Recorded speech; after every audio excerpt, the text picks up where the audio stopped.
Oli, no sé si estoy como en foco. ¿Qué estoy en foco? Ok, primero leímos la introducción a este trabajo que se llama Trabajo asalariado y capital de Marx. Entonces leímos la introducción de Engels, que seguramente fue el video pasado.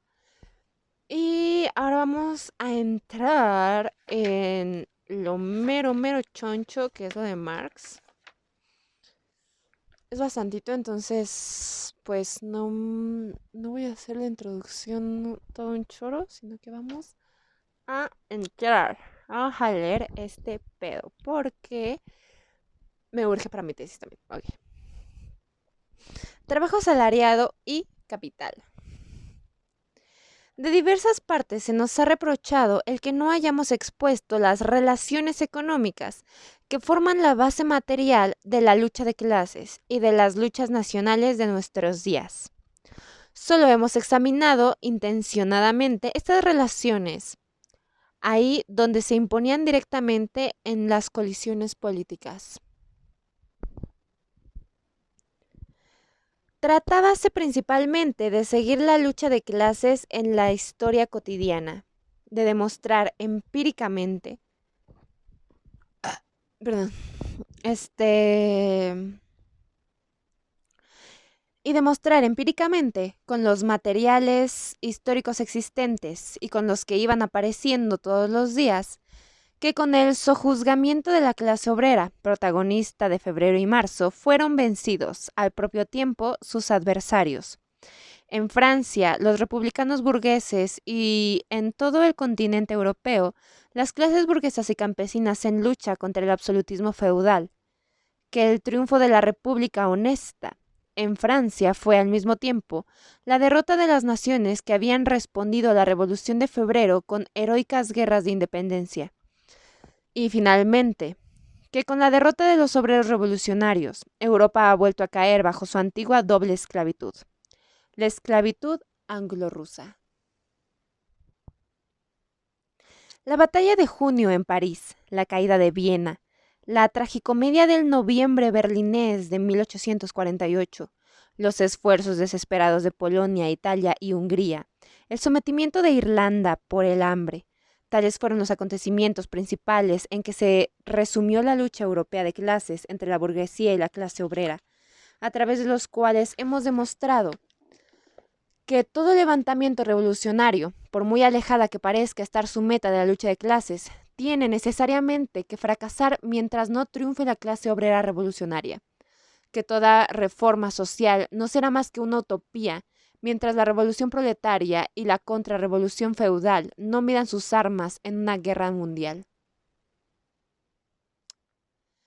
En nuestra descripción, lo mismo que en la realidad, Bélgica y Suiza eran estampas de género, caricaturescas y tragicómicas en el gran cuadro histórico. Una, el Estado modelo de la monarquía burguesa. La otra, el Estado modelo de la República burguesa. Y ambas, estados que se hacen la ilusión de estar tan libres de la lucha de clases como de la Revolución Europea.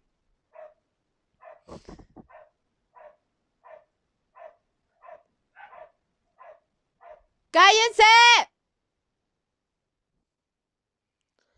Ahora que nuestros lectores han visto ya desarrollarse la lucha de clases durante el año 1848, en formas políticas gigantescas, ha llegado el momento de analizar más de cerca las relaciones económicas en que descansan por igual la existencia de la burguesía y su dominación de clase, así como la esclavitud de los obreros. Expondremos en tres grandes apartados.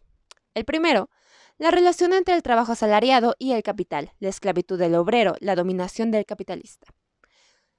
En el apartado 2, la inevitable ruina bajo el sistema actual de las clases medias burguesas y del llamado estamento campesino.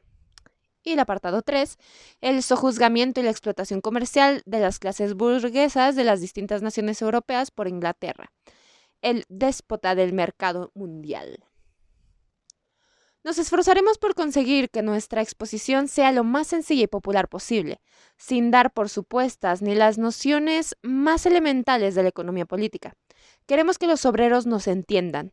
Además, en Alemania reinan una ignorancia y una confusión de conceptos verdaderamente asombrosa acerca de las relaciones económicas más simples, que van desde los defensores patentados del orden de cosas existente hasta los taumaturgos socialistas y de los genios políticos incomprendidos, que en la desmembrada Alemania abundan todavía más que los padres de la patria.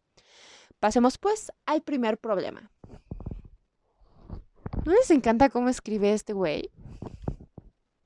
Es que es muy incendiario. ¿Qué es el salario?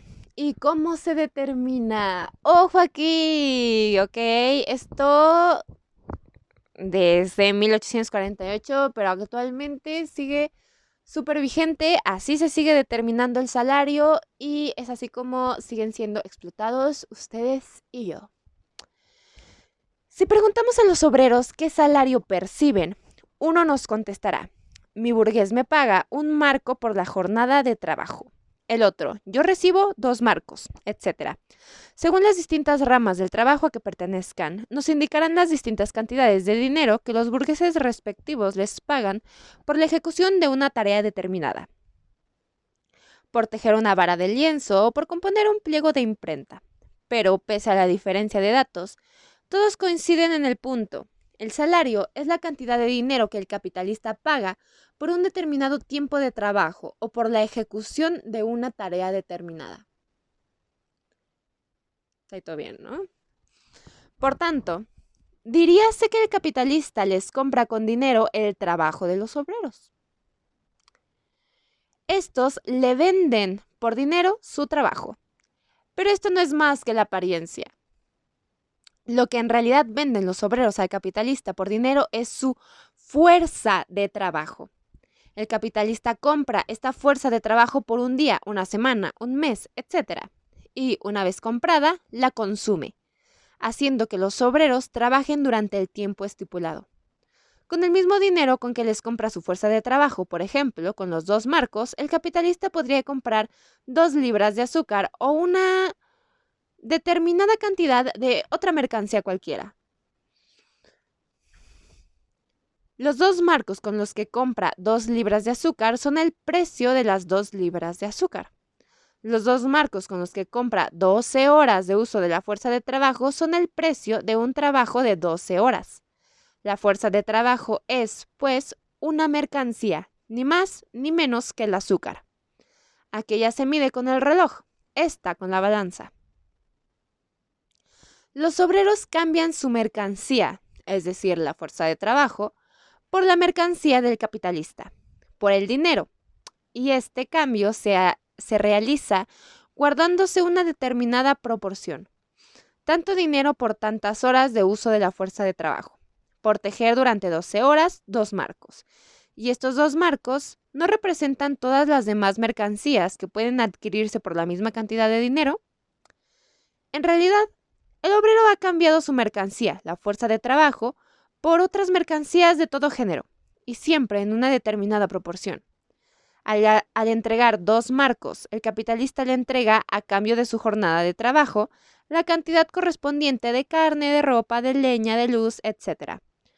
Por lo tanto, los 2 marcos expresan la proporción en que la fuerza de trabajo se cambia por otras mercancías, o sea, el valor de cambio de la fuerza de trabajo. Ahora bien, el valor de cambio de una mercancía expresado en dinero es precisamente su precio. Ay, me atragante. Ok, cosa muy importante, muy importante. ¿Qué es el precio? Ok, ¿cuál es el precio de las cosas? ¿Por qué las cosas valen lo que valen? ¿Por qué vamos al tianguis y nos cuesta 1 kilo de whatever lo que nos cuesta? El valor de cambio el valor de cambio es una mercancía. ¿Ok? El valor de cambio de una mercancía, perdón, expresado en dinero, es precisamente su precio. Por consiguiente, el salario no es más que un nombre especial con que se designa el trabajo. El nombre especial de esa peculiar mercancía que solo toma cuerpo en la carne y la sangre del hombre. Recapitulando. El precio es el valor de cambio de X mercancía, incluyendo la fuerza de trabajo, expresada en dinero. O sea, sé que el salario, tu salario es tu precio, el precio de tu fuerza de trabajo. ¿Ok? Tomemos un obrero cualquiera, un tejedor, por ejemplo. El capitalista le suministra el telar y el hilo. El tejedor se pone a trabajar y el hilo se convierte en lienzo. El capitalista se adueña del lienzo y lo vende en 20 marcos, por ejemplo. ¿Acaso el salario del tejedor representa una parte del lienzo, de los 20 marcos del producto de su trabajo? Nada de eso. El tejedor recibe su salario mucho antes de venderse el lienzo, tal vez mucho antes de que haya acabado el tejido. Por tanto, el capitalista no paga este salario con el dinero que ha de obtener del lienzo, sino de un fondo de dinero que tiene en reserva. Las mercancías entregadas al tejedor a cambio de la suya, de la fuerza de trabajo, no son productos de su trabajo, del mismo modo que no lo son el telar y el hilo que el burgués le ha suministrado. Podría ocurrir que el burgués no encontrase ningún comprador para su lienzo. Podría ocurrir también que no se reembolsase con el producto de su venta ni el salario pagado. Y puede ocurrir también que lo venda muy ventajosamente en comparación con el salario del tejedor. Al tejedor todo esto le tiene sin cuidado. El capitalista, con una parte de la fortuna de que dispone de su capital, compra la fuerza de trabajo del tejedor, exactamente lo mismo que con otra parte de la fortuna ha comprado las materias primas, el hilo y el instrumento de trabajo, el telar. Una vez hechas estas compras, entre las que figura la fuerza de trabajo necesaria para elaborar el lienzo, el capitalista produce ya con materias primas e instrumentos de trabajo de su exclusiva pertenencia.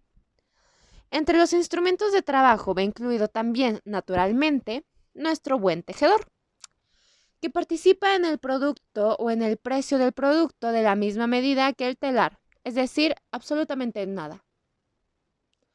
Por tanto, el salario no es la parte del obrero en la mercancía por él producida.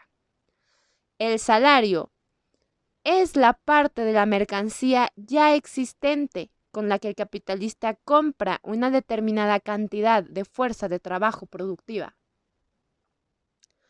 La fuerza de trabajo es, pues, una mercancía que su propietario, el obrero asalariado, vende al capital. ¿Para qué la vende? Para vivir. Ahora bien, la fuerza de trabajo en acción, el trabajo mismo, es la propia actividad vital del obrero, la manifestación misma de su vida. Y esta actividad vital la vende a otro para asegurarse los medios de vida necesarios. Es decir, su actividad vital no es para él más que un medio para poder existir. Trabaja para vivir. El obrero ni siquiera considera el trabajo parte de su vida. Para él es más bien un sacrificio de su vida. ¿No le suena? Es una mercancía que ha adjudicado a un tercero. Por eso, el producto de su actividad no es tampoco el fin de esta actividad. Lo que el obrero produce para sí no es la seda que teje, ni el oro que extrae de la mina, ni el palacio que edifica. Lo que produce para sí mismo es el salario. Y la seda y el oro y el palacio se reducen para él a una determinada cantidad de medios de vida, si acaso a una chaqueta de algodón, unas monedas de cobre y un cuarto en un sótano. Y para el obrero que teje, hila, taladra, tornea, construye, cava, machaca piedras, carga, etc., por espacio de 12 horas al día.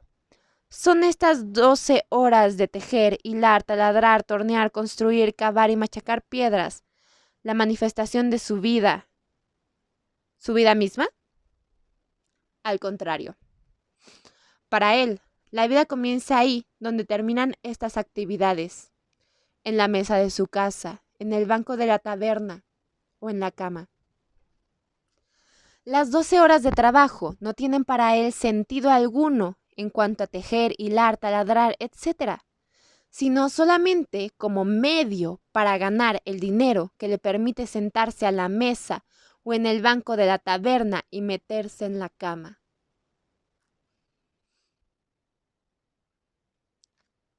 Siglo XIX. Si el gusano de seda y la hace para ganarse el sustento como oruga, sería un auténtico obrero asalariado. La fuerza de trabajo no ha sido siempre una mercancía. El trabajo no ha sido siempre trabajo asalariado, es decir, trabajo libre. El esclavo no vendía su fuerza de trabajo al esclavista, del mismo modo que el buey no vende su trabajo al labrador. El esclavo es vendido de una vez y para siempre, con su fuerza de trabajo, a su dueño. Es una mercancía que puede pasar de manos de un dueño a manos de otro. Él es la mercancía, pero su fuerza de trabajo no es una mercancía suya. El siervo de la gleba solo vende una parte de su fuerza de trabajo. No es él quien obtiene un salario de propietario del suelo. Por el contrario, es este, el propietario del suelo, quien recibe de él un tributo. El siervo de la gleba es un atributo del suelo y rinde frutos al dueño de éste. En cambio, el obrero libre se vende él mismo y además se vende en partes.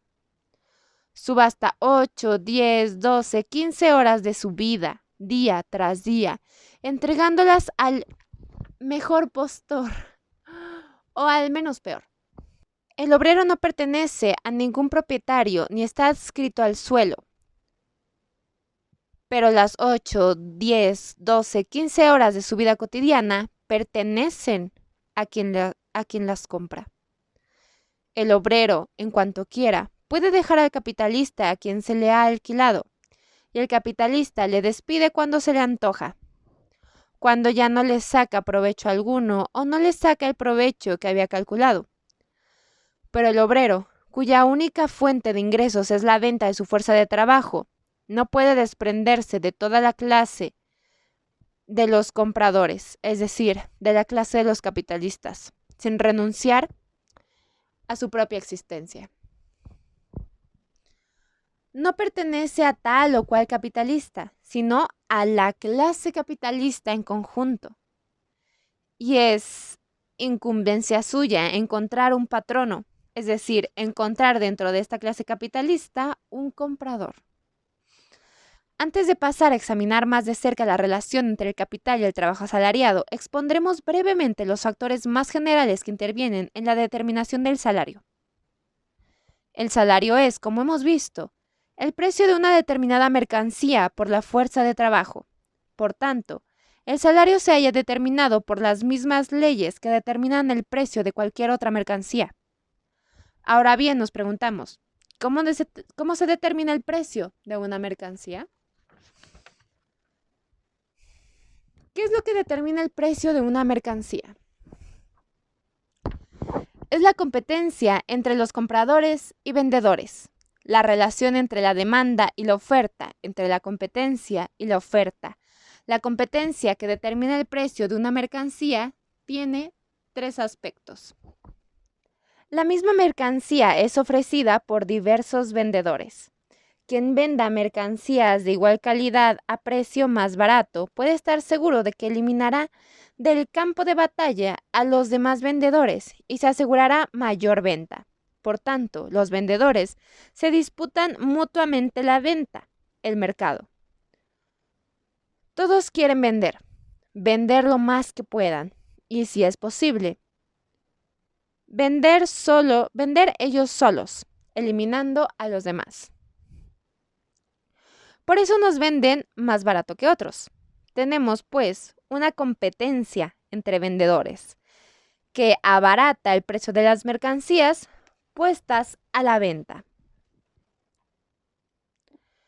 Pero hay también una competencia entre compradores que, a su vez, hace subir el precio de las mercancías puestas a la venta. Y finalmente, hay la competencia entre compradores y vendedores. Unos quieren comprar lo más barato posible, otros quieren vender lo más caro que puedan. El resultado de esta competencia entre compradores y vendedores dependerá de la relación existente entre los dos aspectos de la competencia mencionada más arriba. Es decir, de que predomine la competencia entre las huestes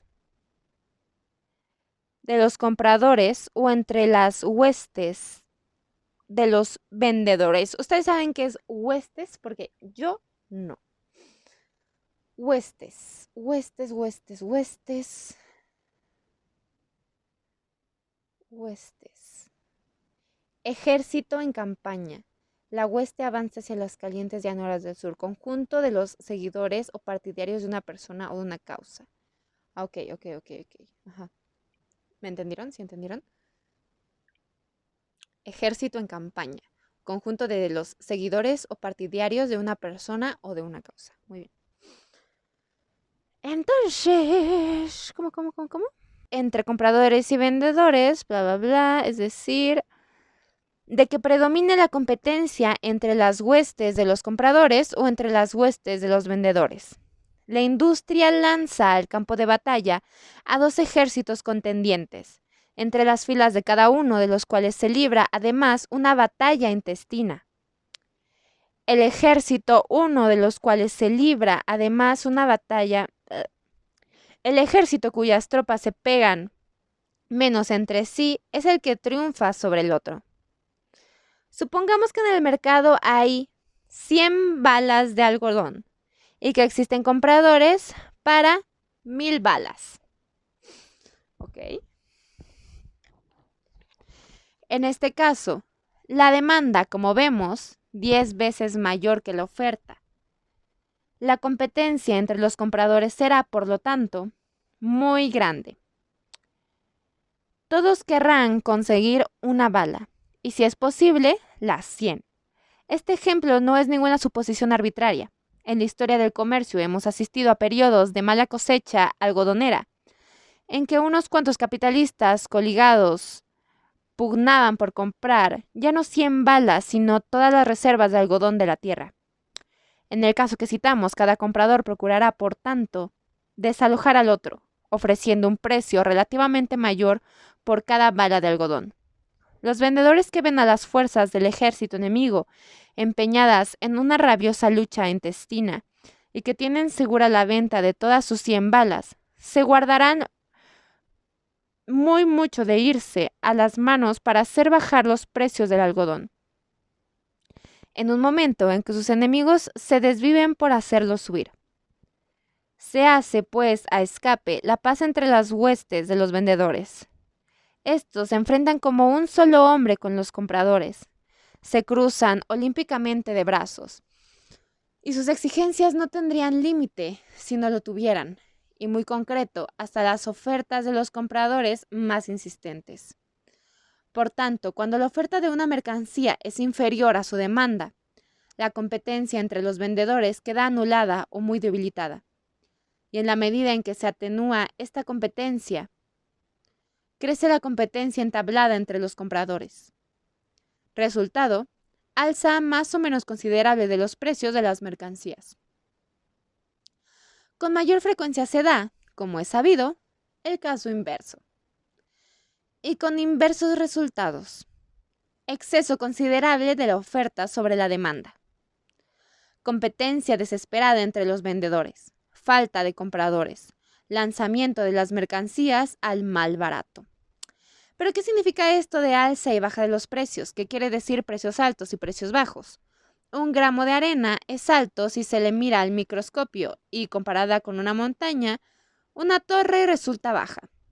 Si el precio está determinado por una relación entre la oferta y la demanda, ¿qué es lo que determina esta relación entre la oferta y la demanda? Preguntemos al primer burgués que nos salga al paso. No se parará a meditar ni un instante, sino que al nuevo Alejandro Magno cortará este nudo metafísico con la tabla de multiplicar. Nos dirá: si el fabricar la mercancía que vendo me ha costado 100 marcos y la vendo por 110, pasado un año, se entiende, esta ganancia es una ganancia moderada, honesta y decente. Si obtengo a cambio de esta mercancía 120 y 130 marcos, será una ganancia alta. Y si consigo hasta 200 marcos, la ganancia será extraordinaria, enorme. ¿Qué es lo que le sirve a nuestro burgués de criterio para medir la ganancia? El coste de producción de su mercancía.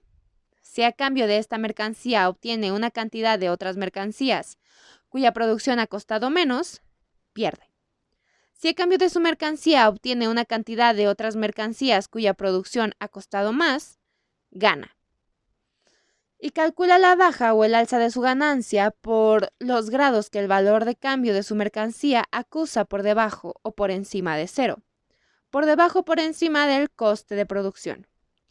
Hemos visto que la relación variable entre la oferta y la demanda lleva aparejada tan pronto el alza como la baja de los precios, determinada tan pronto precios altos como precios bajos. Si el precio de una mercancía sube considerablemente porque la oferta baje o porque crezca desproporcionadamente la demanda, con ello, necesariamente bajará en proporción el precio de cualquier otra mercancía, pues el precio de una mercancía no hace más que expresar en dinero la proporción que otras mercancías se entregan a cambio de ellas.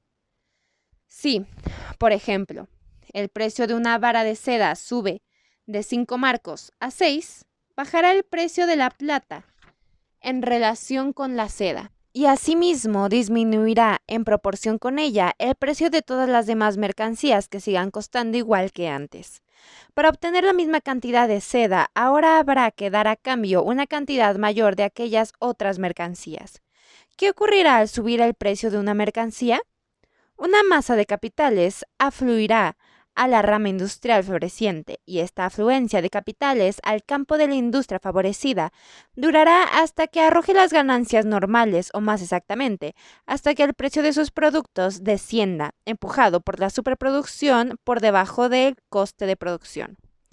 Y viceversa.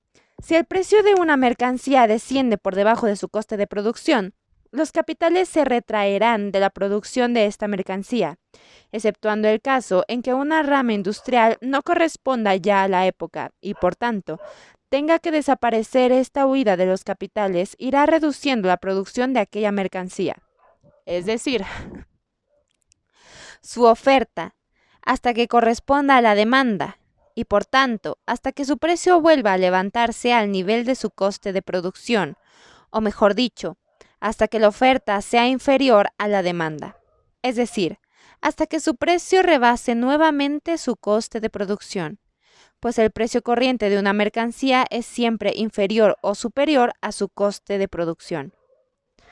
Vemos que los capitales huyen o afluyen constantemente del campo de una industria al de otra. Los precios altos determinan una afluencia excesiva y los precios bajos una huida exagerada. Podríamos demostrar también desde otro punto de vista cómo el coste de producción determina no solo la oferta, sino también la demanda. Pero esto nos desviaría demasiado de nuestro objetivo. Acabamos de ver cómo las oscilaciones de la oferta y la demanda vuelven a reducir siempre el precio de una mercancía a su coste de producción. Es cierto que el precio real de una mercancía es siempre superior o inferior al coste de producción, pero el alza y la baja se compensan mutuamente, de tal modo que dentro de un determinado periodo de tiempo englobado en el coágulo del flujo y el reflujo de la industria, puede afirmarse que las mercancías se cambian unas por otras con arreglo a su coste de producción y su precio se determina consiguientemente por aquel. Esta determinación del precio por el coste de producción no debe entenderse en el sentido en el que le entienden los economistas. Los economistas dicen que el precio medio de las mercancías equivale al coste de producción y que por esto es una ley. Ellos consideran como obra del azar el movimiento anárquico en que el alza se nivela con la baja y ésta con el alza. Con el mismo derecho podrían considerarse, como lo hacen en efecto otros economistas, que estas oscilaciones son de ley y la determinación del precio por su costo de producción fruto del azar. En realidad, si se les examina de cerca, Se ve que estas oscilaciones acarrean las más espantosas desolaciones y son como terremotos que hacen estremecerse los fundamentos de una sociedad burguesa. Son las únicas que en su curso determinan el precio por el coste de producción. El movimiento conjunto de este desorden es su orden.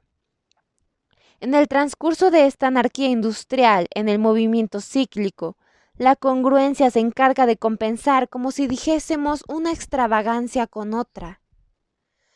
Vemos, pues, que el precio de una mercancía se determina por su coste de producción, de modo que las épocas en que el precio de esta mercancía rebasa el coste de producción se compensan con aquellas en que queda por debajo de este coste de producción y viceversa.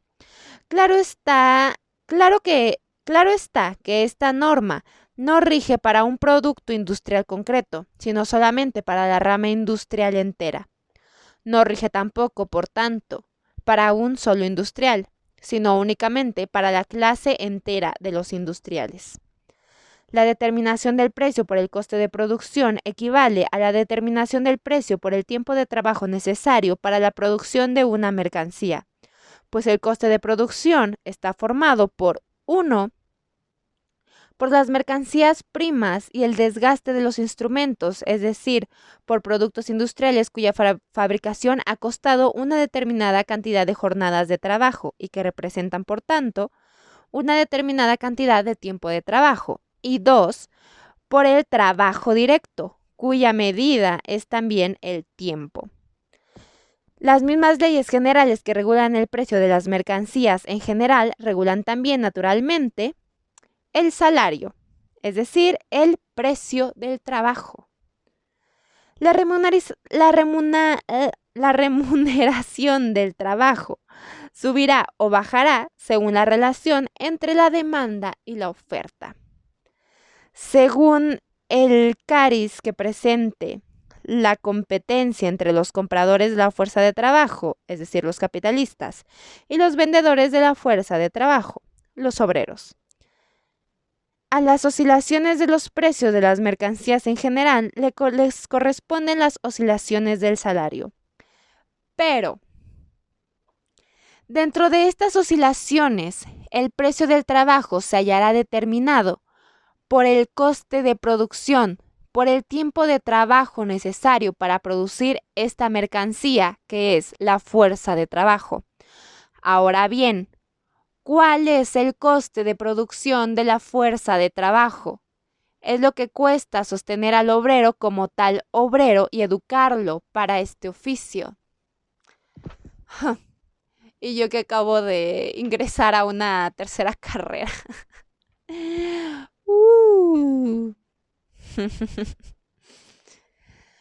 Por tanto, cuanto menos tiempo de aprendizaje exija un trabajo, menor será el coste de producción del obrero. Más bajo el precio de su trabajo, es decir, más bajo su salario. En las ramas industriales que no exigen apenas tiempo de aprendizaje, bastando con la mera existencia corpórea del obrero, el coste de producción de éste se reduce casi exclusivamente a las mercancías necesarias para que aquél pueda vivir en condiciones de trabajar. Por tanto, aquí el precio de su trabajo será determinado por el precio de los medios de vida indispensables. El problema aquí es que actualmente, y no solo actualmente, sino desde entonces, los medios necesarios, los medios de vida indispensables de la mayor parte de la población obrera del mundo ni siquiera se cumplen, ni siquiera se cubren con ese salario, ni siquiera. Me enojé. Pero hay que tener presente, además, otra circunstancia. El fabricante, al calcular su coste de producción y con arreglo a él el precio de los productos, incluye en el cálculo el desgaste de los instrumentos de trabajo. Si una máquina le cuesta, por ejemplo, 1.000 marcos y se desgasta totalmente en 10 años, agregará 100 marcos cada año al precio de sus mercancías fabricadas, para al cabo de los 10 años poder sustituir la máquina ya agotada por otra nueva. Del mismo modo, hay que incluir en el coste de producción de la fuerza de trabajo simple el coste de procreación, que permite a la clase obrera estar en condiciones de multiplicarse y de reponer los obreros agotados por otros nuevos. El desgaste del obrero entra, por tanto, en los cálculos, ni más ni menos que el desgaste de las máquinas.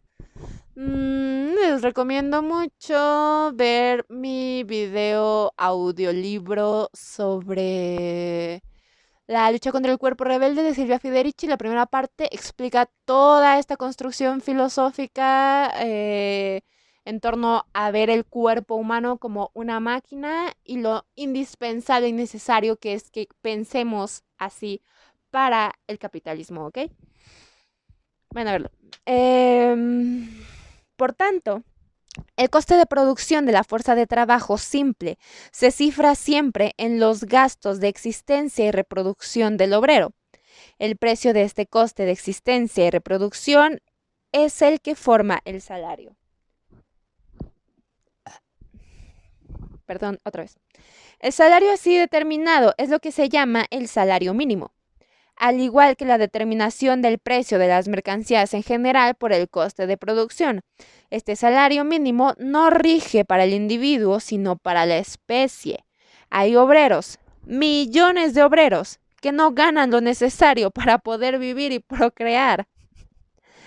Pero el salario de la clase obrera, en conjunto, se nivela dentro de sus oscilaciones sobre la base de este mínimo.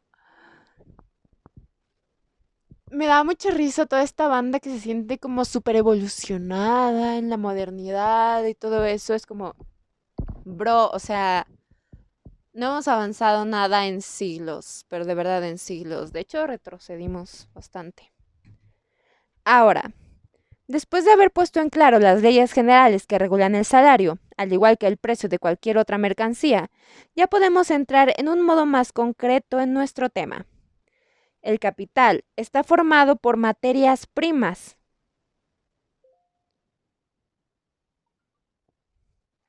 instrumentos de trabajo y medios de vida de todo género que se emplean para producir nuevas materias primas, nuevos instrumentos de trabajo y nuevos medios de vida. Todas estas partes integrantes del capital son hijas del trabajo, productos del trabajo, trabajo acumulado. El trabajo acumulado que sirve de medio de nueva producción es el capital. Así dicen los economistas. ¿Qué es un esclavo negro? Un hombre de raza negra. Una explicación vale tanto como la otra. Un negro es un negro. Solo en determinadas condiciones se convierte en esclavo. Una máquina de hilar algodón es una máquina para hilar algodón. Solo en determinadas condiciones se convierte en capital. Arrancada a estas condiciones, no tiene nada de capital, del mismo modo que el oro no es de por sí dinero, ni el azúcar el precio del azúcar. En la producción, los hombres no actúan solamente sobre la naturaleza, sino que actúan también los unos sobre los otros. No pueden producir sin asociarse de cierto modo para actuar en común y establecer un intercambio de actividades. Para producir, los hombres contraen determinados vínculos y relaciones, y a través de estos vínculos y relaciones sociales, y solo a través de ellos, es como se relacionan con la naturaleza y cómo se efectúa el proceso de producción. Esas relaciones sociales que contraen los productores entre sí, las condiciones en que intercambian sus actividades y toman parte en el proceso conjunto de la producción, variarán naturalmente según el carácter de los medios de producción. Con la invención de un nuevo instrumento de guerra, el arma de fuego, hubo que cambiar forzosamente toda la organización interna de los ejércitos.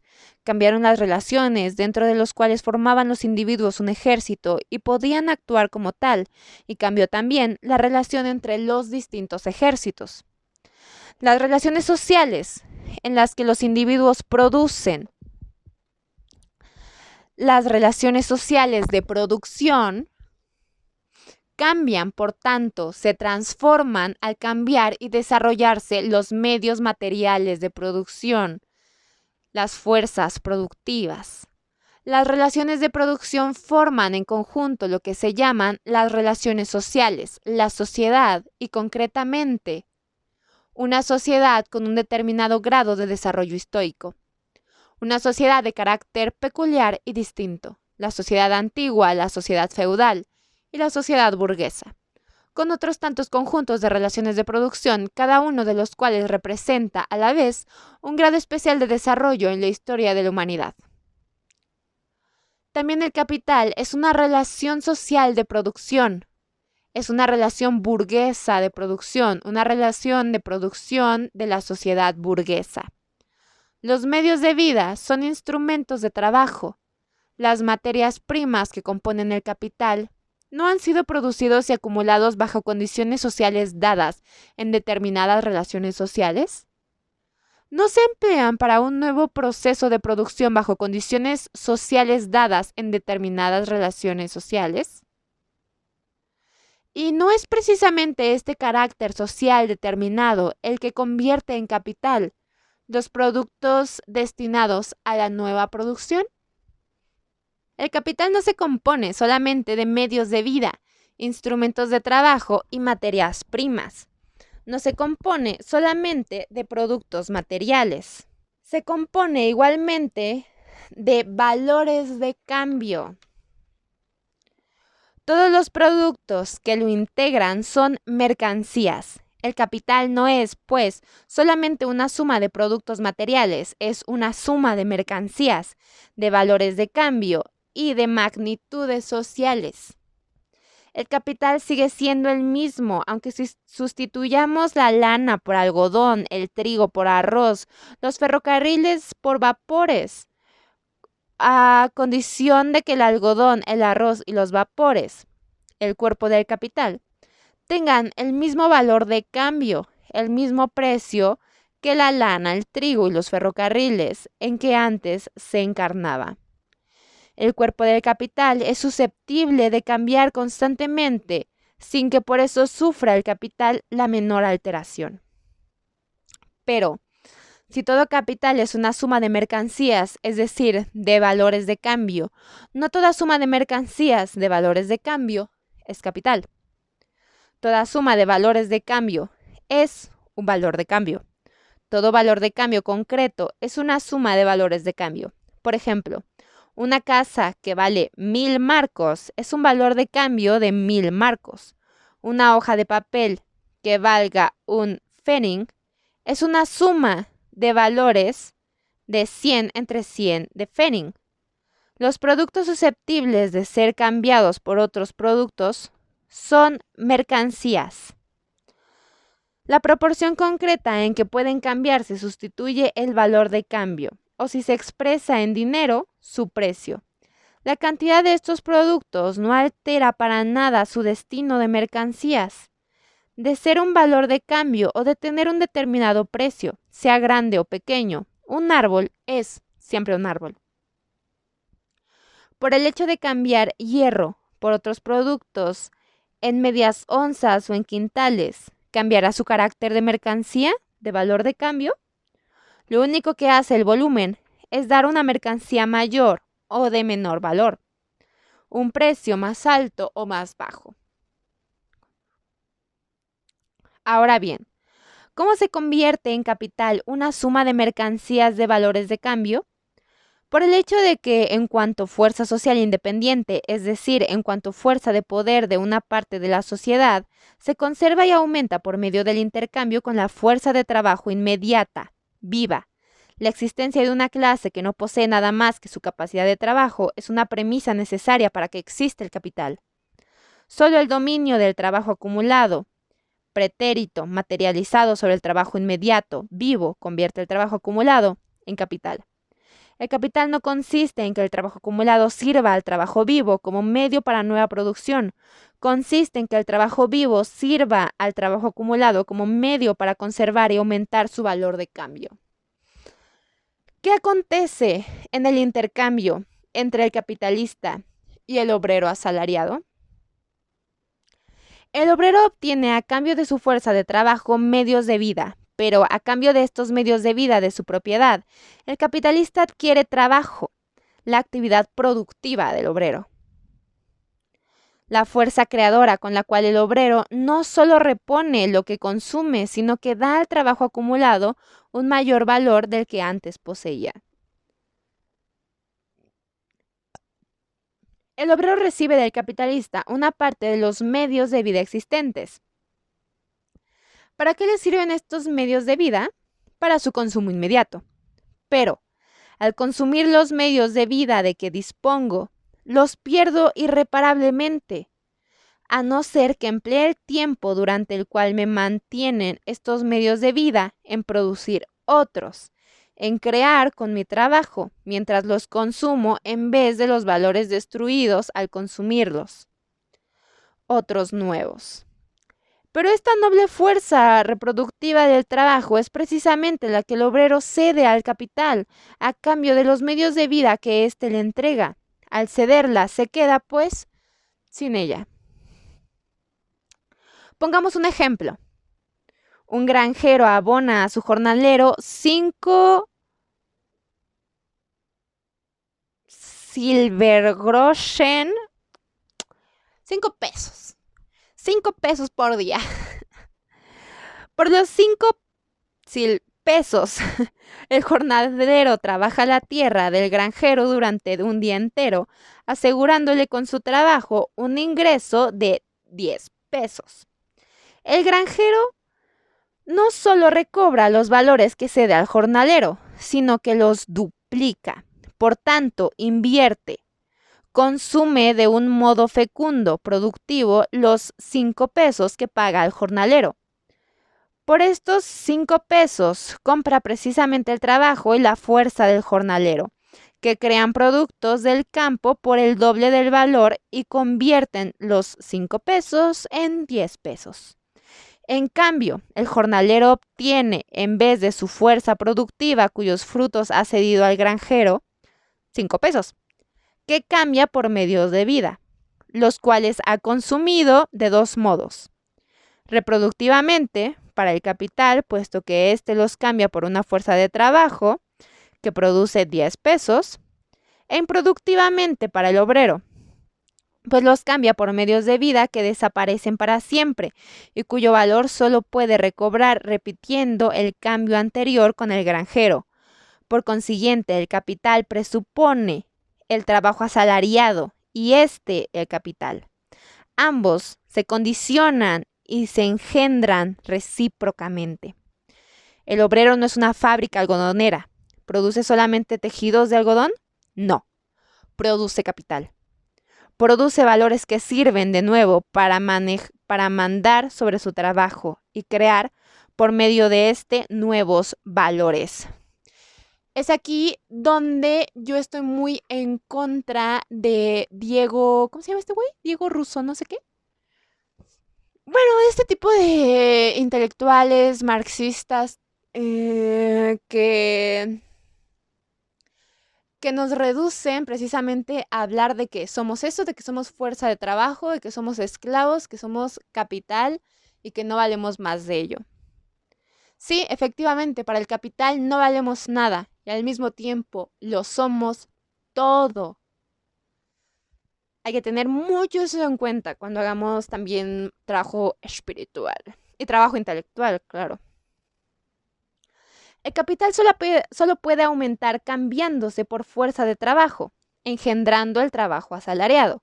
Y la fuerza de trabajo del obrero asalariado solo puede cambiarse por capital, acrecentándolo, fortaleciendo la potencia de que es esclava. El aumento del capital es, por tanto, aumento del proletariado, es decir, de la clase obrera. El interés del capitalista y del obrero es, por consiguiente, el mismo, afirman los burgueses y sus economistas. En efecto, el obrero perece si el capital no le da empleo.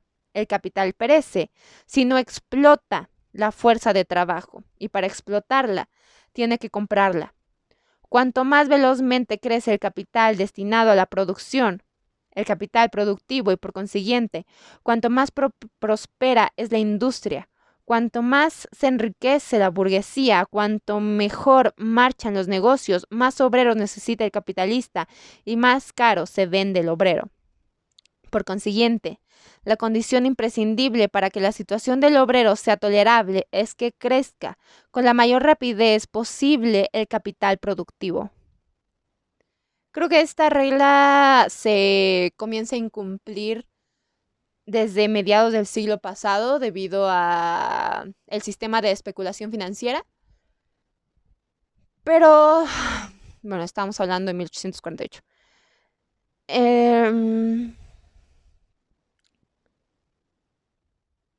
Pero, ¿qué significa el crecimiento del capital productivo? Significa el crecimiento del poder del trabajo acumulado sobre el trabajo vivo, el aumento de la dominación de la burguesía sobre la clase obrera. Cuando el trabajo asalariado produce la riqueza extraña que la domina, la potencia enemiga suya, el capital, refluyen a él, emanados de éste, medios de trabajo, es decir, medios de vida, a condición de que se convierta de nuevo en parte integrante del capital, en palanca que le haga crecer de nuevo con ritmo acelerado. Decir que los intereses del capital y los intereses de los obreros son los mismos equivale simplemente a decir que el capital y el trabajo asalariado son dos aspectos de una misma relación. El uno se halla condicionado por el otro, como el usurero por el derrochador, y viceversa. Mientras el obrero asalariado es obrero asalariado, su suerte depende del capital. He ahí tan cacareada comunidad de intereses entre el obrero y el capitalista. Al crecer el capital, crece la masa de trabajo asalariado, crece el número de obreros asalariados. En una palabra, la dominación del capital se extiende a una masa mayor de individuos. Y suponiendo el caso más favorable, al crecer el capital productivo, crece la demanda de trabajo y crece también, por tanto, el precio del trabajo, es decir, el salario. Sea grande o pequeña una casa, mientras las que la rodean son también pequeñas, cumple todas las exigencias sociales de una vivienda. Pero, si junto a una casa pequeña surge un palacio, la que hasta entonces era casa se encoge hasta quedar convertida en una choza. La casa pequeña indica ahora que su morador no tiene exigencias o las tiene muy reducidas y por mucho que en el transcurso de la civilización su casa gane en altura, si el palacio vecino sigue creciendo en la misma, incluso en mayor proporción, el habitante de la casa relativamente pequeña se irá sintiendo cada vez más desazonado, más descontento, más agobiado entre sus cuatro paredes. Un aumento sensible del salario presupone un crecimiento veloz del capital productivo. A su vez, este veloz crecimiento del capital productivo provoca un desarrollo no menos veloz de riquezas, de lujo, de necesidades y de goces sociales. Por tanto, aunque los goces del obrero hayan aumentado, la satisfacción social que producen es ahora menor, comparada con los goces mayores del capitalista, inasequibles para el obrero, y con el nivel de desarrollo de la sociedad en general. Nuestras necesidades y nuestros goces tienen su fuente en la sociedad y los medios, consiguientemente, por ella, y no por los objetos con que los satisfacemos. Y como tienen carácter social, son siempre relativos. El salario no se determina solamente en general por la cantidad de mercancías que pueden obtenerse a cambio de él. Encierra diferentes relaciones. Lo que el obrero percibe en primer término por su fuerza de trabajo es una determinada cantidad de dinero. ¿Acaso el salario se haya determinado exclusivamente por este precio en dinero? En el siglo XVI, a consecuencia del descubrimiento de América, de minas más ricas y más fáciles de explotar, aumentó el volumen de oro y plata que circulaba en Europa. El valor del oro y la plata bajó, por tanto, en relación con las demás mercancías. Los obreros seguían cobrando por su fuerza de trabajo la misma cantidad de plata acuñada. El precio en dinero de su trabajo seguía siendo el mismo y, sin embargo, su salario había disminuido, pues a cambio de esta cantidad de plata, obtenían ahora una cantidad menor de otras mercancías. Fue esta una de las circunstancias que fomentaron el incremento del capital y el auge de la burguesía en el siglo XVI. Tomemos otro caso. En el invierno de 1847, a consecuencia de una mala cosecha, subieron considerablemente los precios de los artículos de primera necesidad, el trigo, la carne, la mantequilla, el queso, etc., suponiendo que los obreros hubiesen seguido cobrando por su fuerza de trabajo la misma cantidad de dinero que antes, ¿no habrían disminuido sus salarios? Indudablemente. A cambio de la misma cantidad de dinero, obtenían menos pan, menos carne, etc. Sus salarios bajaron, no porque hubiese disminuido el valor de la plata, sino porque aumentó el valor de los víveres. Finalmente, supongamos que la expresión monetaria del precio del trabajo siga siendo el mismo, mientras que todas las mercancías agrícolas y manufacturadas bajan de precio, merced a la aplicación de nueva maquinaria, a la estación más favorable, etc. Ahora, por el mismo dinero, los obreros podrán comprar más mercancías de todas clases. Su salario, por tanto, habrá aumentado, precisamente por no haberse alterado su valor en dinero. Como vemos, la expresión monetaria del precio del trabajo, el salario nominal, no coincide con el salario real, es decir, con la cantidad de mercancías que se obtienen realmente a cambio del salario. Por consiguiente, cuando hablamos del alza o de la baja del salario, no debemos fijarnos solamente en la expresión monetaria del precio del trabajo, en el salario nominal. Pero ni el salario nominal, es decir, la suma del dinero por la que el obrero se vende al capitalista, ni el salario real, o sea, la cantidad de mercancías que puede comprar con este dinero, agotan las relaciones que encierra el salario. El salario se halla determinado además y, sobre todo, por su relación con la ganancia, con el beneficio obtenido por el capitalista. Es un salario relativo, proporcional. El salario real expresa el precio del trabajo en relación con el precio de las demás mercancías. El salario relativo acusa, por el contrario, la parte del nuevo valor creado por el trabajo, que percibe el trabajo directo, en proporción a la parte del valor que recibe el trabajo directo.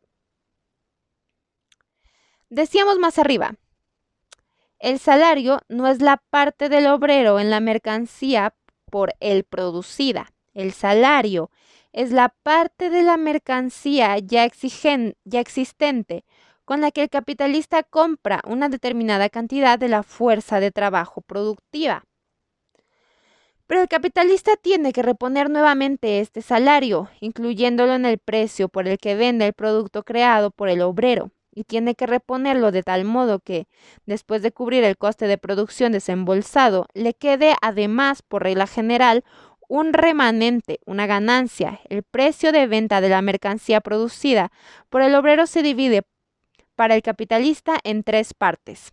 La primera, para reponer el precio desembolsado en comprar materias primas, así como para reponer el desgaste de las herramientas, máquinas y otros instrumentos de trabajo adelantados por él. La segunda, para reponer los salarios por él adelantados. Y la tercera, el remanente que queda después de saldar las dos partes anteriores, es decir, la ganancia del capitalista. Mientras que la primera parte se limita a reponer valores que ya existían, es evidente que tanto la suma destinada a reembolsar los salarios abonados como el remanente que forma la ganancia del capitalista salen en su totalidad del nuevo valor creado por el trabajo del obrero y añadido a las materias primas. En este sentido, podemos considerar tanto el salario como la ganancia, para compararlos entre sí, como partes del producto del obrero. Puede ocurrir que el salario real continúe siendo el mismo e incluso que aumente, y no obstante disminuya el salario relativo. Me perdí. Supongamos, por ejemplo, que el precio de todos los medios de vida baja en 2/3 partes, mientras que el salario diario solo disminuye en 1/3, de 3 marcos a 2, por ejemplo. Aunque el obrero con estos dos marcos podrá comprar una cantidad mayor de mercancías que antes con tres, su salario habrá disminuido en relación con la ganancia obtenida por el capitalista. La ganancia del capitalista, por ejemplo del fabricante, ha aumentado en un marco. Es decir, que ahora el obrero, por una cantidad menor de valores de cambio que el capitalista le entrega, tiene que producir una cantidad mayor de estos mismos valores. La parte obtenida por el capital aumenta en comparación con la del trabajo. La distribución de la riqueza social entre el capital y el trabajo es ahora todavía más desigual que antes. El capitalista manda con el trabajo, con el mismo capital, sobre una cantidad mayor de trabajo. El poder de la clase de los capitalistas sobre la clase obrera ha crecido. La situación social del obrero ha empeorado. Ha descendido un grado más en comparación con la del capitalista. ¿Cuál es la ley general que rige el alza y la baja del salario y la ganancia en sus relaciones mutuas? Se hallan en relación inversa.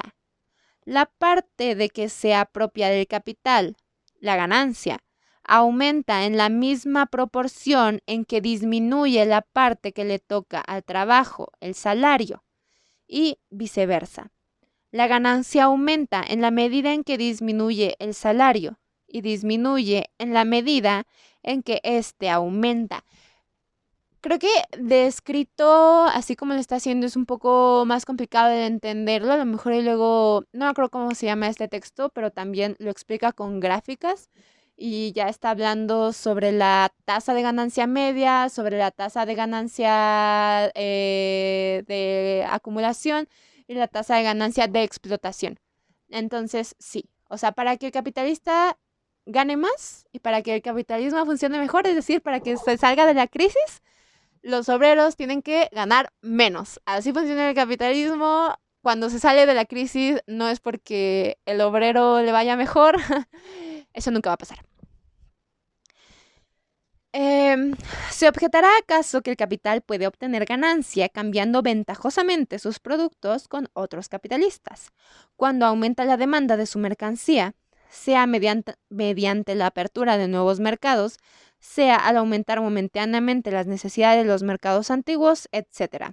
Que, por tanto, las ganancias de un capitalista pueden aumentar a costa de otros capitalistas, independientemente del alza o baja del salario, del valor del cambio de la fuerza de trabajo. Que las ganancias del capitalista pueden aumentar también mediante el perfeccionamiento de los instrumentos de trabajo, la nueva aplicación de las fuerzas naturales, etc. Pero el salario jamás va a aumentar, la ganancia del obrero jamás va a aumentar. En primer lugar, se reconocerá que el resultado sigue siendo el mismo, aunque se alce por un camino inverso. Es cierto que la ganancia no habrá aumentado porque haya disminuido el salario, pero el salario habrá disminuido por haber aumentado la ganancia. Entre más ricos se hagan los ricos, más pobres nos hacemos los pobres, por si no había quedado claro. Por ley de acumulación del capital. Así funciona el capitalismo, no funciona de otra manera. Supérenlo. Con la misma cantidad de trabajo ajeno, el capitalista compra ahora una suma mayor de valores de cambio, sin que por ello pague el trabajo más caro, es decir, que el trabajo resulta peor remunerado en relación con los ingresos netos que arroja para el capitalista. O sea que si a tu empresa le va bien, igual te jodes porque es obrero. Así que no, banda, no se pongan la camiseta, nunca se pongan la camiseta de la pinche empresa, ¿ok? Además, recordamos que, pese a las oscilaciones de los precios de las mercancías, el precio medio de cada mercancía, la proporción en que se cambia por otras mercancías, se determina por su coste de producción. Por tanto, los lucros conseguidos por unos capitalistas a costa de otros dentro de la clase capitalista se nivelan necesariamente entre sí. Nunca pierden ellos.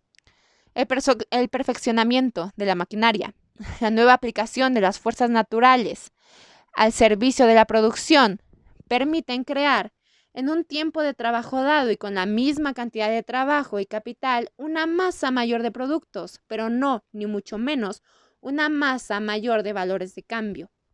Si la aplicación de la máquina de hilar me permite fabricar en una hora el doble de hilado que antes de su invención, por ejemplo, 100 libras en vez de 50, a cambio de estas 100 libras de hilado no obtendré a la larga más mercancías que antes a cambio de las 50, porque el coste de producción se ha reducido a la mitad o porque ahora con el mismo coste puedo fabricar el doble del producto. Finalmente, cualquiera que sea la proporción en que la clase capitalista, la burguesía, bien la de un solo país o la del mercado mundial entero, se reparta los ingresos netos de la producción, la suma global de estos ingresos netos no será nunca otra cosa que la suma en que el trabajo vivo incrementa en bloque el trabajo acumulado.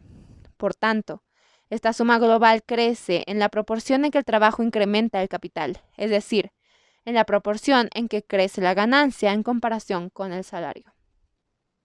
Vemos, pues, que aunque nos circunscribimos a las relaciones entre el capital y el trabajo asalariado, los intereses del trabajo asalariado y los del capital son diametralmente opuestos. Un aumento rápido del capital equivale a un rápido aumento de la ganancia. La ganancia solo puede crecer rápidamente si el precio del trabajo, el salario relativo, disminuye con la misma rapidez. El salario relativo puede disminuir aunque aumente el salario real simultáneamente con el salario nominal, con la expresión monetaria del valor del trabajo, siempre que estos no suban en la misma proporción que la ganancia. Si, por ejemplo, en una época de buenos negocios, el salario aumenta en un 5% y la ganancia en un 30%, el salario relativo proporcional no habrá aumentado, sino disminuido.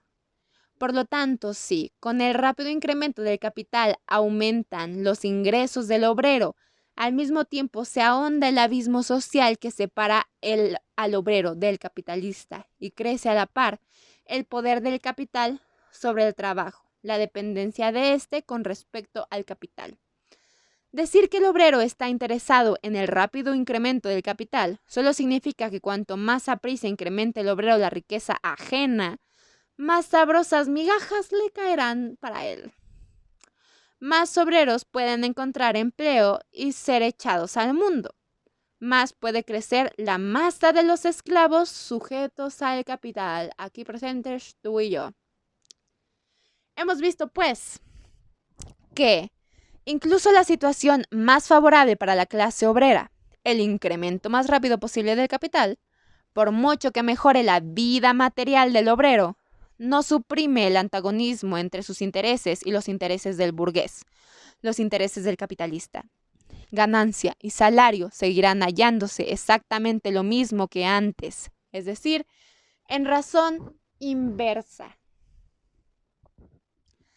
Que si el capital crece rápidamente, pueden aumentar también los salarios, pero que aumentarán con rapidez incomparablemente mayor las ganancias del capitalista. La situación material del obrero habrá mejorado, pero a costa de su situación social. El abismo social que le separa del capitalista se habrá ahondado. Y finalmente, que el decir que la condición más favorable para el trabajo asalariado es el incremento más rápido y posible del capital productivo, solo significa que cuanto más rápidamente la clase obrera aumenta y acrecienta el poder del enemigo, la riqueza ajena que la domina, tanto mejores serán las condiciones en que podrá seguir laborando por el incremento de la riqueza burguesa, por el acrecentamiento del poder del capital, contenta con forjar ella misma las cadenas de oro con las que le arrastra a remolque la burguesía. El incremento del capital productivo y el aumento del salario son realmente dos cosas tan inseparablemente enlazadas como afirman los economistas burgueses. No debemos creerles simplemente de palabra. No debemos siquiera creerles de cuanto más engorda el capital, mejor cebado estará el esclavo. La burguesía es demasiado instruida, demasiado calculadora para compartir los prejuicios del señor feudal, que alardeaba con el brillo de sus servidores. Las condiciones de existencia de la burguesía la obligan a ser calculadora. Como vimos en el texto de Silvia Federici, vayan a verlo. Deberemos, pues, investigar más de cerca lo siguiente. ¿Cómo influye el crecimiento del capital productivo sobre el salario? Si crece el capital productivo de la sociedad burguesa en bloque, se produce una acumulación más multimaterial del trabajo. Crece el número y el volumen de capitales. El aumento del número de capitales hace aumentar la concurrencia entre los capitalistas. El mayor volumen de los capitalistas permite lanzar al campo de batalla industrial ejércitos de obreros más potentes, con armas de guerra más gigantescas. Solo vendiendo más barato pueden unos capitalistas desalojar a otros y conquistar sus capitales. Para poder vender más barato sin arruinarse, tienen que producir más barato. Es decir, aumentar todo lo posible la fuerza productiva del trabajo. Y lo que sobre todo aumenta esta fuerza productiva es una mayor división del trabajo, la aplicación en mayor escala y el constante perfeccionamiento de la maquinaria. Cuanto mayor es el ejército de obreros entre los que se divide el trabajo, cuanto más gigantesca es la escala en que se aplica la maquinaria, más disminuye relativamente el coste de producción, más fecundo se hace el trabajo. De aquí que entre los capitalistas se desarrolle una rivalidad en todos los aspectos para incrementar la división del trabajo y la maquinaria y exportarlos en la mayor escala posible. Si un capitalista, mediante una mayor división del trabajo, empleando y perfeccionando nuevas máquinas, explotando de un modo más provechoso y más extenso las fuerzas naturales, encuentra los medios para fabricar, con la misma cantidad de trabajo o de trabajo acumulado, una suma mayor de productos, de mercancías que sus competidores. Si, por ejemplo, en el mismo tiempo de trabajo en que sus competidores tejen media vara de lienzo, él produce una vara entera, ¿cómo procederá este capitalista? Podría seguir vendiendo la media vara de lienzo al mismo precio a que venía cotizándose anteriormente en el mercado. Pero esto no sería el medio más adecuado para desalojar a sus adversarios de la lisa y extender sus propias ventas. Sin embargo, en la misma medida en que se dilata su producción, se dilata para él la necesidad de mercado. Los medios de producción, más potentes y más costosos que ha puesto en pie, le permiten vender su mercancía más barata, pero al mismo tiempo le obligan a vender más mercancías, a conquistar para éstas un mercado incomparablemente mayor. Por tanto, nuestro capitalista venderá la media vara de lienzo más barata que sus competidores. Pero el capitalista no venderá una vara entera de lienzo por el mismo precio que sus competidores venden la media vara, aunque a él la producción de una vara no le cueste más que a los otros la media. Si lo hiciese así, no obtendría ninguna ganancia extraordinaria. Solo recobraría por el trueque el coste de producción. Por tanto, aunque obtuviese ingresos mayores, estos provendrían de haber puesto en movimiento un capital mayor, pero no de haber logrado que su capital aumentase más que los otros. Además, el fin que persigue lo alcanza fijando el precio de su mercancía tan solo unos puntos más bajo que sus competidores. Bajando el precio, los desaloja y les arrebata por lo menos una parte del mercado y finalmente, recordamos que el precio corriente es siempre superior o inferior al coste de producción, según que la venta de una mercancía coincida con la temporada favorable o desfavorable de cualquier rama industrial.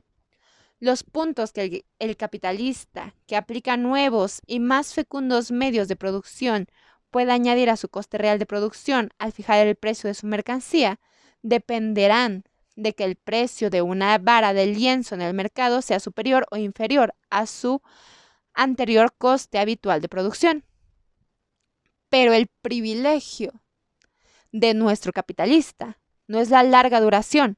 Otros capitalistas, en competencia con él, pasan a emplear las mismas máquinas, la misma división de trabajo en una escala igual o mayor, hasta que esta innovación acaba por generalizarse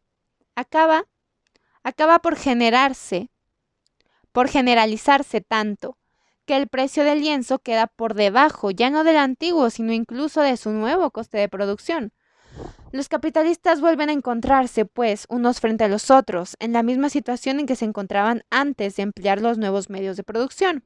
Y sí, con estos medios podrían suministrar por el mismo precio el doble de producto que antes, ahora se ven obligados a entregar el doble de producto por menos del precio antiguo. Y comienza la misma historia, sobre la base de este nuevo coste de producción. Más división del trabajo, más maquinaria en una mayor escala. Y la competencia vuelve a reaccionar exactamente igual que antes contra este resultado. Vemos pues cómo se subvierten, se revolucionan incesantemente el modo de producción y los medios de producción. Como la división del trabajo acarrea necesariamente otra división mayor del trabajo, la aplicación de la maquinaria, otra aplicación mayor de la maquinaria y la producción en gran escala, una producción en otra escala mayor. Tal es la ley que saca constantemente de su viejo cauce a la producción burguesa y obliga al capital a tener constantemente en tensión las fuerzas productivas del trabajo, por haberlas puesto antes en tensión. La ley que no le deja punto de sosiego y le susurra incesantemente al oído, adelante, adelante. Esta ley no es sino la que, dentro de las oscilaciones de los periodos comerciales, nivela necesariamente el precio de una mercancía con su coste de producción. Ya me lo acabamos, ¿eh?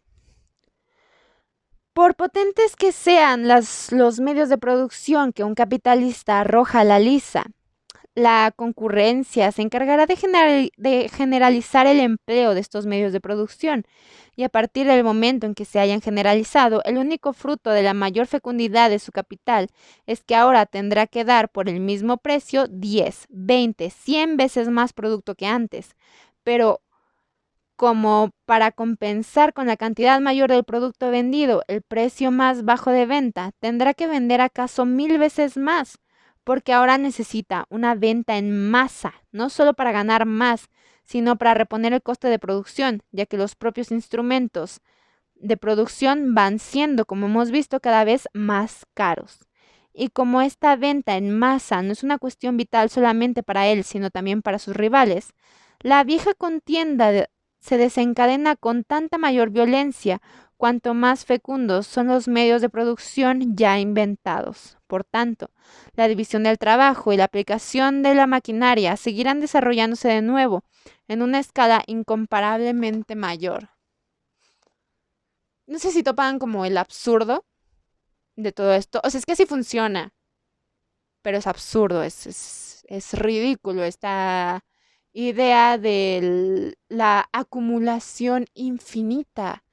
Así funciona el capital y bueno, yo cuando lo entendí, cuando lo descubrí, dije, ¿qué? O sea, ¿de qué se trata esto? ¿Por qué somos tan estúpidos?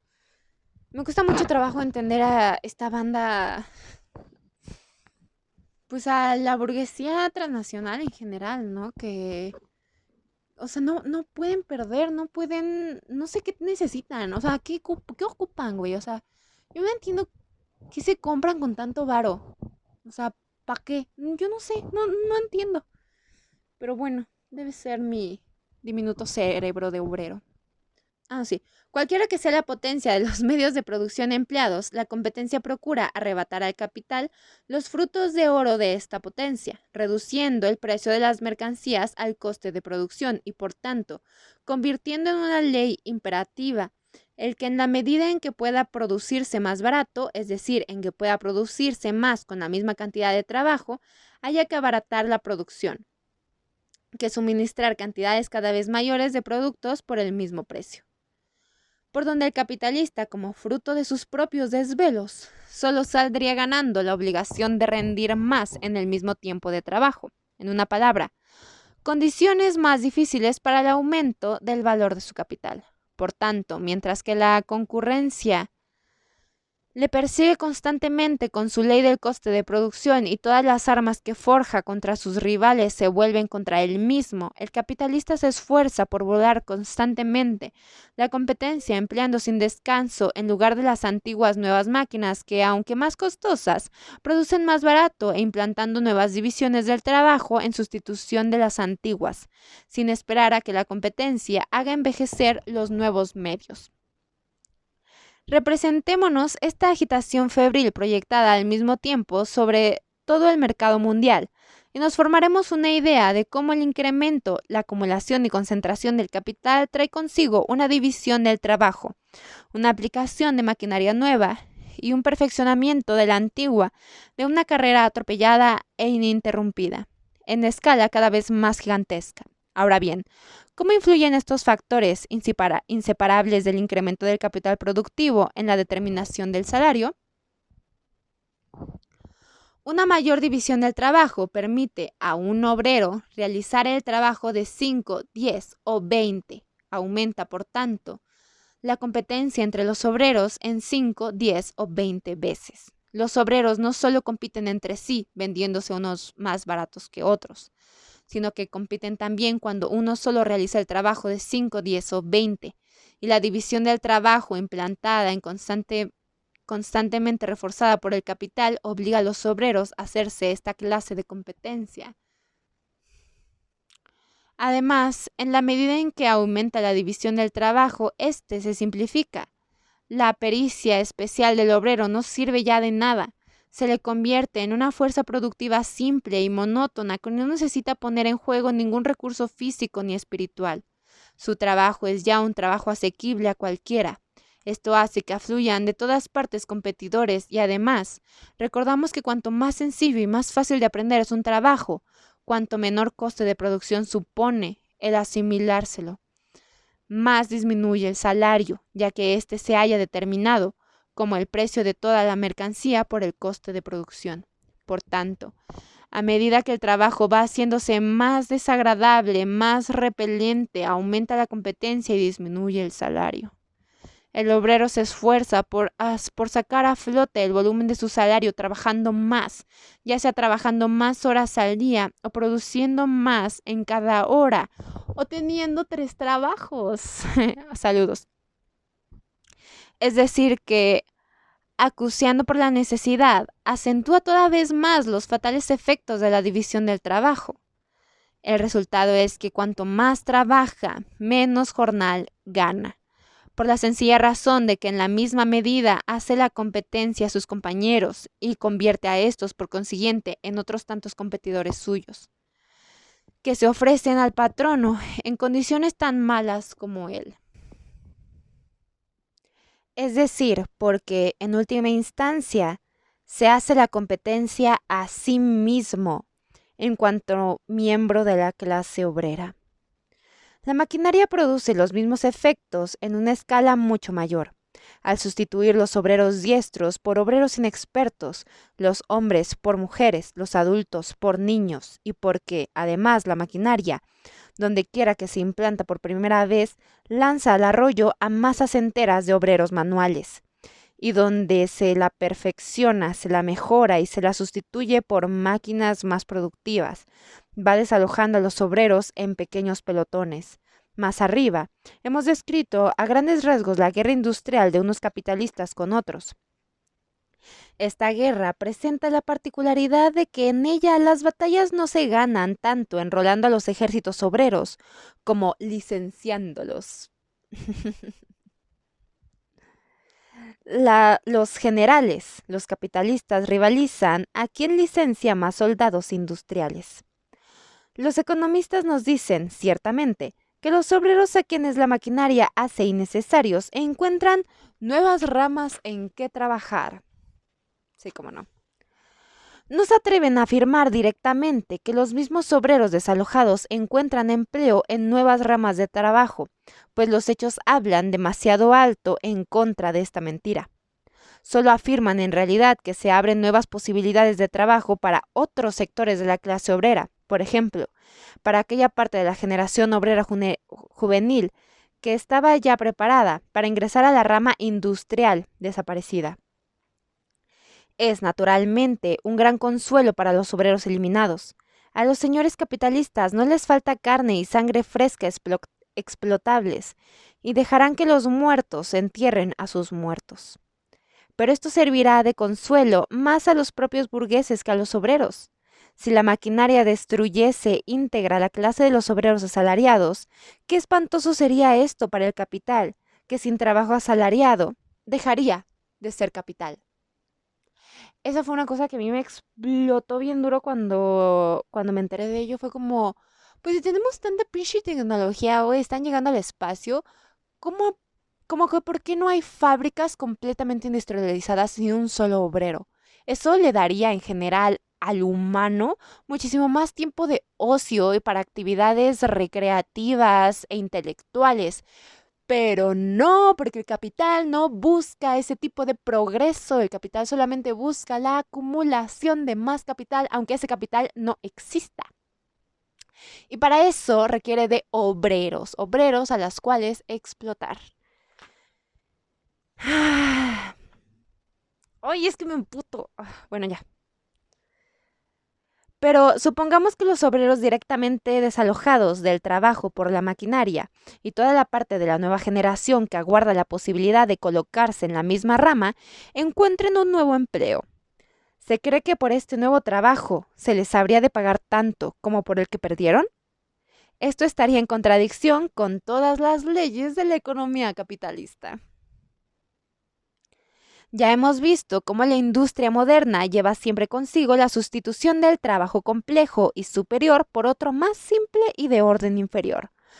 Como pues una masa de obreros expulsados por la maquinaria de una rama industrial va a encontrar refugio en otra, a no ser con salarios más bajos aún, se ha querido aducir como una excepción a los obreros que trabajan directamente en la fabricación de maquinaria. Visto que la industria exige y consume más maquinaria, se nos dice, las máquinas tienen necesariamente que aumentar, y con ellas su fabricación, y por lo tanto los obreros empleados en la fabricación de la maquinaria. Además, los obreros que trabajan en esta rama industrial son obreros expertos, incluso instruidos. ¡Ulala! Desde el año 1840, esta afirmación, que ya antes solo era exacta a medias, ha perdido toda apariencia de verdad, pues en la fabricación de maquinaria se emplean cada vez en mayor escala máquinas, ni más ni menos que para la fabricación de hilo de algodón, y los obreros que trabajan en las fábricas de maquinaria solo pueden desempeñar el papel de máquinas extremadamente imperfectas, al lado de las complicadísimas que se utilizan. Pero, en vez del hombre adulto desalojado por una máquina, la fábrica da empleo tal vez a 3 niños y a una mujer. ¿Y acaso el salario del hombre no tenía que bastar para sostener a los 3 niños y a la mujer? ¿No tenía que bastar el salario mínimo para conservar y multiplicar el género? Aquí a Marx obviamente se le sale el patriarcado bien duro, ¿no? Pero... O sea, no se lo perdono. Pero, venga. ¿Qué prueba entonces este favorito tópico burgués? Prueba únicamente que hoy, para pagar el sustento de una familia obrera, la industria consume 4 vidas obreras por una que consumiría antes. Resumiendo, cuanto más crece el capital productivo, más se extiende la división del trabajo y la aplicación de maquinaria. Y cuanto más se extiende la división del trabajo y la aplicación de la maquinaria, más se acentúa la competencia entre los obreros y más se reduce su salario. Además, la clase obrera se recluta también entre capas más altas de la sociedad. Hacia ella va descendiendo una masa de pequeños industriales y pequeños rentistas, para quienes lo más urgente es ofrecer sus brazos junto a los brazos de los obreros. Y así, el bosque de brazos que se extienden y piden trabajo es cada vez más espeso, al paso que los brazos mismos que lo conforman son cada vez más flacos. De suyo se entiende que el pequeño industrial no puede hacer frente a esta lucha, una de cuyas primeras condiciones es producir en una escala cada vez mayor, es decir, ser precisamente un gran y no un pequeño industrial. que el interés del capital disminuye en la misma medida que aumenta la masa y el número de capitales, pero la que crece el capital y que, por tanto, el pequeño rentista no puede seguir viviendo de su renta y tiene que lanzarse a la industria, ayudando de este modo a engrosar las filas de los pequeños industriales. Con ello, las de los candidatos a proletarios es cosa que tampoco requiere más explicación. Finalmente, a medida que los capitalistas se ven forzados por el proceso que exponíamos más arriba, a explotar a una escala cada vez mayor los gigantescos medios de producción ya existentes, viéndose obligados para ello a poner en juego todos los resortes del crédito. Aumenta la frecuencia de los terremotos industriales, en los que el mundo comercial solo logra mantenerse a flote sacrificando a los dioses del Averno para una parte de la riqueza, de los productos y hasta de las fuerzas productivas. Aumentan, en la palabra, las crisis. Estas se hacen más frecuentes y más violentas, ya por el solo hecho de que a medida que crece la masa de producción y por tanto la necesidad de mercados más extensos, el mercado mundial va reduciéndose más y quedan cada vez menos mercados nuevos que explotar, pues cada crisis anterior somete al comercio mundial un mercado no conquistado todavía o que el comercio solo explota superficialmente. Pero el capital no vive solo de trabajo. Este amo, a la par distinguido y bárbaro, arrastra consigo a la tumba los cadáveres de sus esclavos. Hecatombes enteras de obreros que sucumben en las crisis. Vemos, pues, que si el capital crece rápidamente, crece con rapidez incomparablemente mayor todavía la competencia entre los obreros, es decir, disminuyen tanto más relativamente los medios de empleo y los medios de vida de la clase obrera. Y no obstante esto, el rápido incremento del capital es la condición más favorable para el trabajo asalariado. Escrito por Carlos Marx sobre la base de las conferencias pronunciadas en la segunda quincena de diciembre de 1847. Publicado en 1849.